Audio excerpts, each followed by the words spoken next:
Hey guys, welcome back to my channel. If this is your first time here, my name is Donna and I make videos about stationery related things. Sometimes it's paper, sometimes it's fountain pens and ink, sometimes it's junk journaling. It's just sort of the way my creative mind works. One thing just tends to lead to another, and I try to stay on topic as much as possible and keep it honed in, but I don't know. It's hard. It's really hard to stay focused sometimes, as you'll learn if you follow me on this channel. So this video is going to be my top 5 fountain pen inks, my favorites for the year. But before I get to that, I just wanted to mention quick, I did make a Stationery Favorites video, which I will link below. And in that, I mentioned, this Eurolico pen pouch, this document repair tape.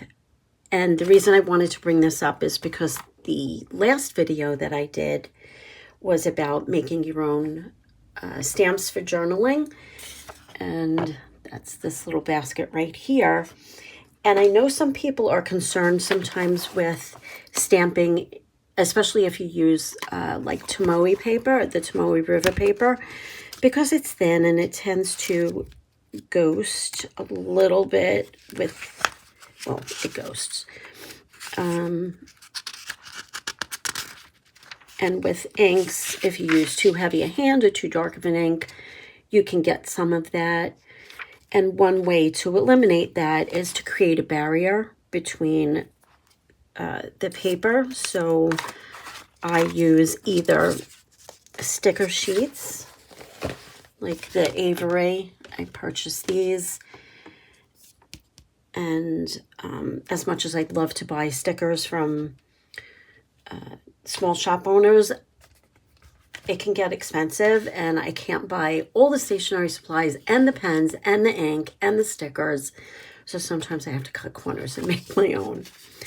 So you can, and I buy the clear stickers, and then you could just make your own stamp on them or print them in the computer, you know, whatever you're doing. And then cut them out and put them in your notebook. These are super thin, very much like a flake sticker, so it doesn't create a lot of bulk in your journal.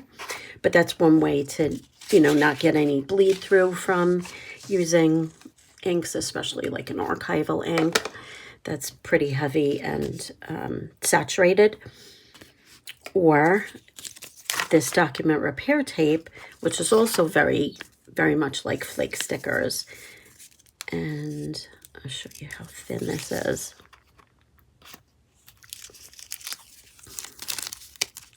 It's super thin. It's like thinner than tissue paper. So you can stamp directly on this and then put it in your journal, and then you don't have to worry about the, you know, the ghosting and the bleed through. So I just wanted to mention that because I forgot to mention it in the last 2 videos that I made.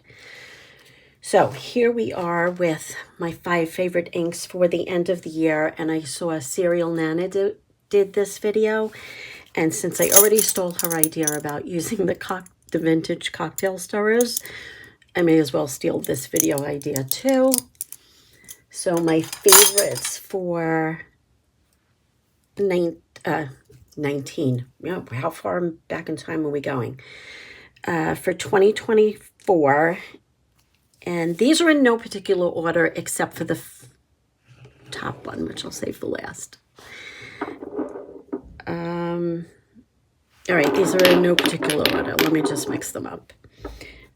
Okay, this is an oldie, but I really use this a lot. Yeah, you can see I only have about half a bottle left of this. The Colorverse Brunch Date. I've used this almost the entire year. And this is my prayer journal, and I almost exclusively use this. Occasionally I use some other sepia colors, but I pretty much stuck to this color for the entire journal. So this is a favorite. It's been a favorite for like 2 years. Really like this. I'll show you swatches in a moment. Dominant Industry.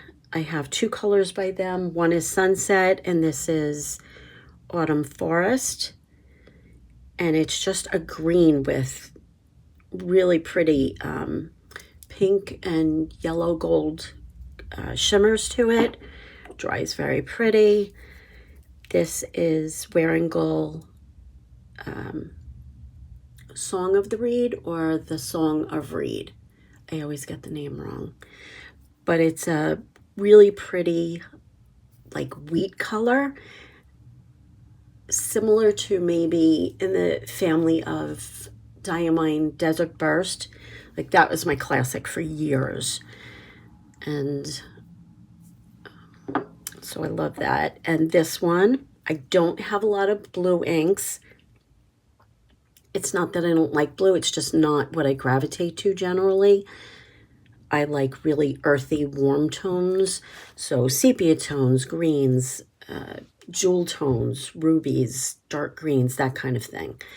But this Robinson Crusoe, I got a sample of this and I needed it immediately. So I bought that. It's a blue with pretty green and yellow undertones. Very, very pretty shading.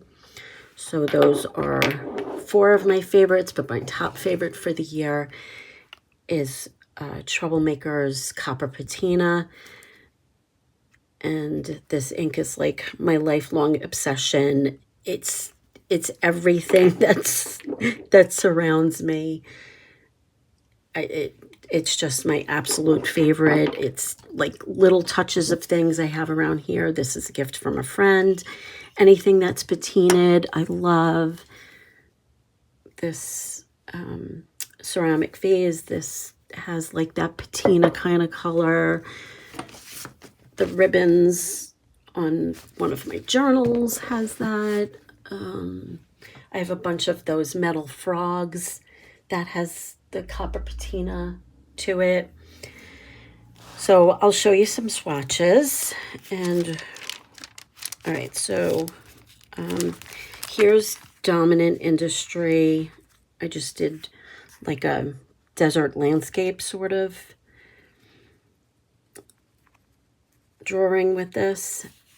And you could see all the shading of the pinks and the shimmers in the background and the different tones in the green. Just really beautiful ink. And I've had no problems with it. I have it inked in a fine nib. And yeah, I had one issue. It was sticking a little bit, and I just rinsed the nib and just kind of like gave it a shake and then dried it off. And after that, it was fine. So maybe a little something dried up in there. So that's the Dominant Industry. I'm just trying to see where else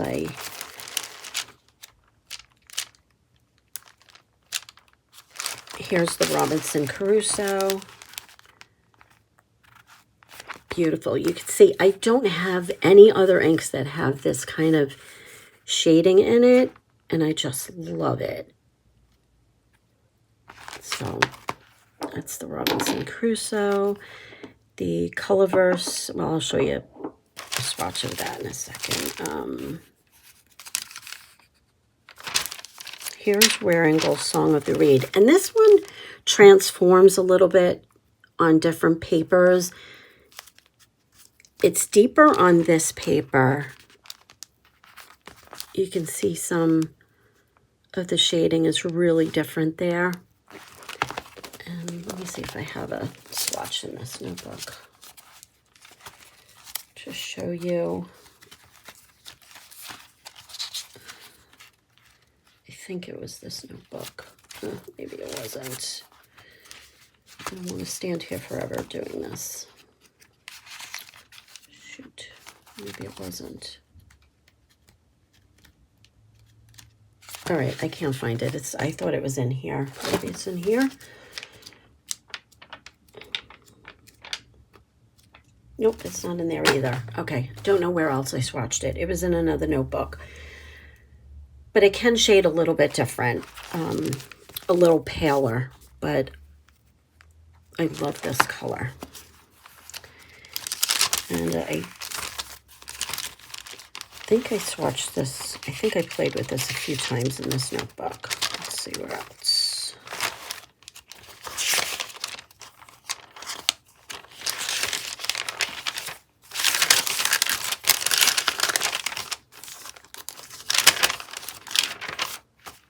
Oh, here it is.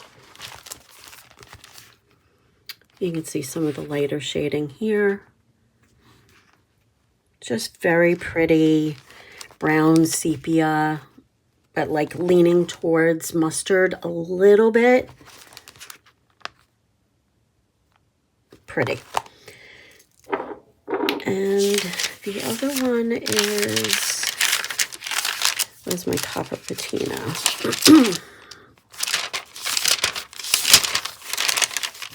Oh, I love that one. That's Robert Oster, Velvet Storm.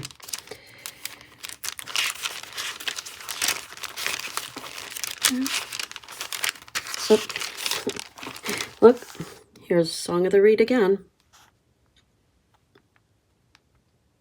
It's getting very detailed with the reeds. I love these. These palms are always down by the, these like fronds are always blowing in the wind down by the beach.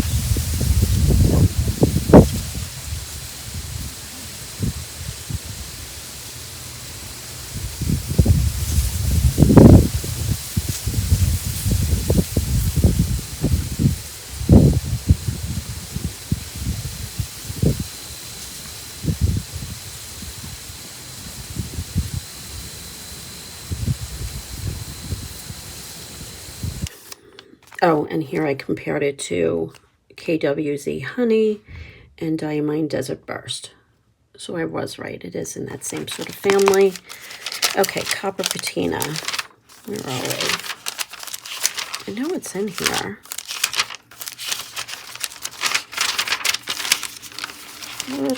What in the devil?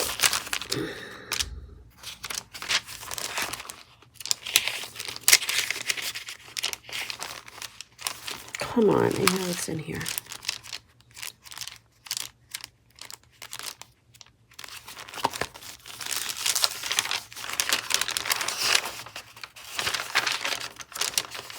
Oh, here it is. Troublemaker, Copper Patina. Look at that.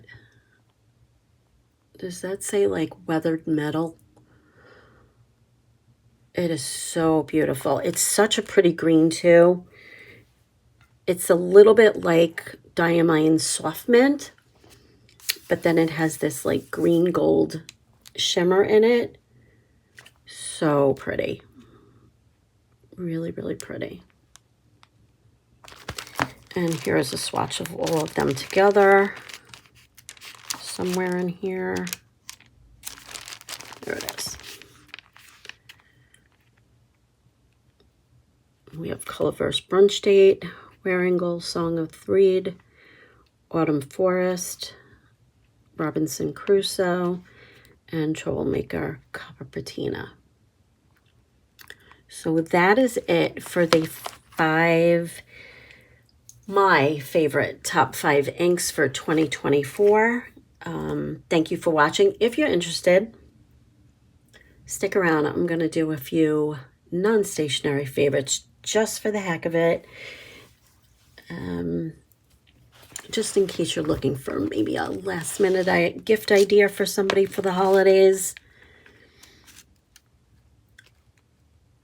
One last flash of the colors. Okay, and if you don't want to stick around, I understand. You can sign off here. Thank you for watching. Everybody else, stay tuned. I used to be a huge fan of Lush and the bath bombs. I still kind of am, but I don't know. I just never get to sit still long enough. But these are very similar, and it doesn't have to be this brand. Nobody knows me. Nobody paid me to do these, but I got these to put in some gift bags for some friends this summer, and they were such a hit. These are shower steamers, and there are other brands out there that you can get these from. This one is eucalyptus, but you just pop the tab. I'm going to break it open. I had a cold like 2 weeks ago, and I popped this in the bottom corner of the shower, and the eucalyptus just sort of like rises up and helps. It doesn't really help clear your nasal congestion, but it just felt like it was doing something, and it made me feel better for a long time, and the bathroom smells nice for hours afterwards. So this one is, why am I opening this? Like, you can smell this. I have one that's still open that I already opened. These, I love these. So they come in all kinds of scents. This one's eucalyptus. This one is lavender. Wait, is this the lavender? No, this is the lavender. These are all used up. I have one left. And this one's super calming. Very, very gentle scent. And this is a new one that I just got with a bunch of different scents in it. I haven't tried this yet. But it's really just like a nice way to like just spa, decompress. You don't have to fill up the whole bathtub with water. So, I don't know. I like that. And then in the same thought of relaxing, you know that I love my sensory stickers. I have these botanical ones. I got this in Five Below. I think it was like last year, and I can't find them there anymore. I can't find them anywhere I go. So I just went to Amazon, and I have one here, one of my other notebook in the corner here. And it's just like, I don't know, it's like relaxing sensory issue. I have issues. No, I don't. I'm fine. But I don't know, something about touching it feels good. So I was on Amazon and I saw this pack.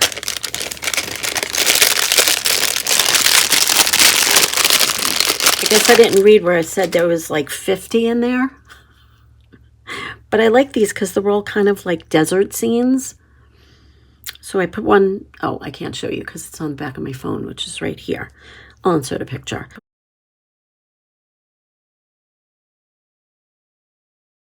I put one on the back of my phone, so when I'm holding it, I actually feel the grip right there. I don't know, I just sort of like the sensation. So it comes in a whole bunch, and it's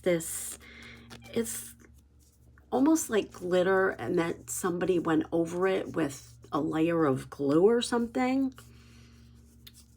I don't know how to describe it, but it's calming. Here's some more. I don't know if this is upside down or right side up. Okay. Another one, more sun. Okay, so I clearly have a lot of these. So if you would like one or two of these stickers, just DM me on Instagram, same name, South Shore Paper, and like the first 10 people that say they want sensory stickers, and send me your mailing address and I'll send you some. And the last thing, I'm gonna have to take down my camera to show you this. Okay, so I fell down a rabbit hole. I was reading all about vintage, not fairy lights, they're called fairy lamps. It looks similar to this, but it has a cutout on top, and they're vintage. And back in, I don't know, whatever year it was, they used to leave little candles in here and leave these to light the hallway or in a bedroom.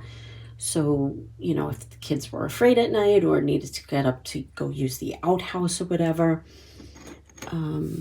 So I haven't been able to go thrifting or antiquing anytime. So I was in, I don't know, Home Goods or something, and I found this for $3, and it's sort of in the same realm as that, you know, kind of inspired by the fairy lights. So I just put, since this isn't open on top and I can't put a real candle in there, I just put you know, one of these warmer lights. And if anybody knows where to get warmer lights that don't look like they're glowing orange, that glow more white, please let me know. I'd really be interested in that. I have this light too, and it's a little bit more white and it flickers. But so in the same thought as the fairy lights, I found these vintage, well, online I found vintage dessert cups. In TJ Maxx I found this one for $3.99. So I just put a candle in it and it's cute. And I sit here at night and I have a little like cute, cozy, lighted reading spot. I don't know. I thought that was kind of cute. So those are my non-favorites. So again, thank you so much for watching this video. Like, comment, subscribe, and I hope to see you again. Take care. Bye.